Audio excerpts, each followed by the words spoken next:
Alex Coleman, the U.S. Attorney General Pam Bondi has confirmed the Memphis Safe Task Force is already making arrests. And while the arrest may take some burden off of local law enforcement, more people in custody means more strain on other parts of the justice system, particularly an already struggling jail at 201 Poplar. Here to weigh in on the wide-reaching impacts the task force could have is Shelby County Chief Administrative Officer Harold Collins. Harold, good to see you. Welcome to 3 at 3. Thank you. Thanks for having us. Bring us up to date. What are you hearing out there on the streets, perhaps from both sides, on the National Guard arriving here? Well, we're not hearing anything as it pertains to the National Guard or the federal resources that are coming to town. You mean they haven't reached out to the county government to say? They have reached out to the sheriff, but not the county administrative. Right.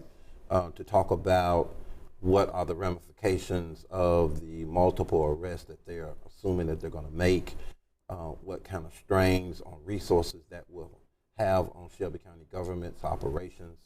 And so we've convened a team of people from all those different aspects to talk about what that might look like, what resources it might incur to carry forward these types of operations, and the influx of potential arrests that they're saying they're going to make, and just being prepared as a county. You know, we can't function if we don't know, and if we're not prepared, then we're certainly not going to be able to help make this particular part of our lives in Shelby County work. For sure. And Harold, what do you envision? I mean, if maybe 9 arrests, maybe 50 arrests, maybe even more arrests are made per day, what is the potential impact that could have on the Shelby County Jail? Well, talking to the sheriff, they estimate anywhere between 150 to 500 people a day. 150 to 500 people a day? And if that happens, of course, 201 Poplar and all other resources that the sheriff has will be inundated with people. And so we're talking about perhaps doing night court, perhaps doing some low-level disposition of cases of individuals who are not causing a problem to our community, so that we can dispose of these cases. We've got to get people out of that jail as quickly as possible. If you're talking 150 to 500 people a day, that's an enormous strain on resources. When you talk about purchasing bedding, preparing food for these individuals, doing processing, getting them to court, having sheriff's deputies escort them, having court personnel provide the service to the court if they're going to go to court. All these things, our pretrial services that reviews backgrounds, all these things have to come into play when a person gets arrested in Shelby County. Harold, as I listen to you right now, when was the last time Memphis and Shelby County have put into operations a night court? Has there ever been, or anything recently? Shelby County, I can't ever remember in my career having a night court. Now, when I first started, long time ago, there is a 24-hour clerk, right? And that clerk is there when people get arrested overnight, but never a court in session to handle cases.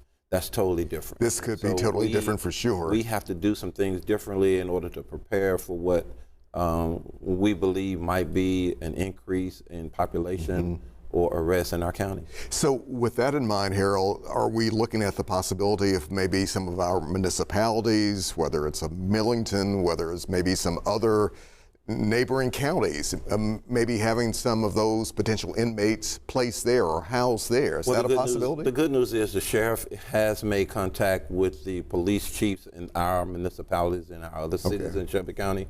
I've had a meeting with our municipal mayors not too long ago to talk about how they might be able to assist in this. But you got to remember, many of them don't have jail space to adequately hold someone anyway. And so you're talking perhaps, if necessary, transporting people to Tipton County or to Fayette County or Crittenden County or any of the surrounding counties that we may deem necessary to help get some support from. But our main concern right now is the strain on Shelby County and the government resources that we have. And putting those resources to bear, knowing that it would strain us. It's something that we didn't budget for. And so therefore we're going to ask the state and the federal government for support for some of these resources and reimbursements. Do you expect to get that type of support from either the feds or the state, since this is seemingly more so their baby? Well, the governor did say that he was allocating $100 million worth of work and services and hopefully resources to the city of Memphis. Maybe we can get some of those dollars, or maybe he can allocate some of those dollars to Shelby County as we offset some of our costs for processing, for booking, for housing, for feeding, for clothing, those persons that they believe that they're going to arrest during this time. Hands down, what is your gut feeling about this, though? I mean, this process really has started moving very quickly. They are here, or some remnants of it are already here. Gut feeling. My gut feeling is this is uncharted territory. We looked at what happened in Washington, D.C., because that's where the test was. But you got to also remember, Washington, D.C. is not a state. So it was run by the federal government. So all the money or the resources that they needed, the federal government provided. This is totally different. We are a state that's headed by a state government and governor. And so we don't know what that will look like.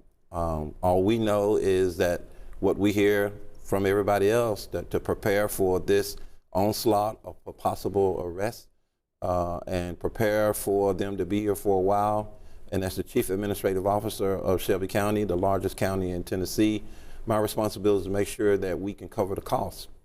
The question becomes, where do we get the cover from? Where do we get the cover from? And I'm going to ask all those agencies who are participating in this process to help us cover that cost. All right, they're going to have to step up. Absolutely. All right, Harold Collins, always good to see you. Let's keep this conversation going, because like you said, it seems like we could have some company here for some time. Absolutely. All right, thank you very much for your time.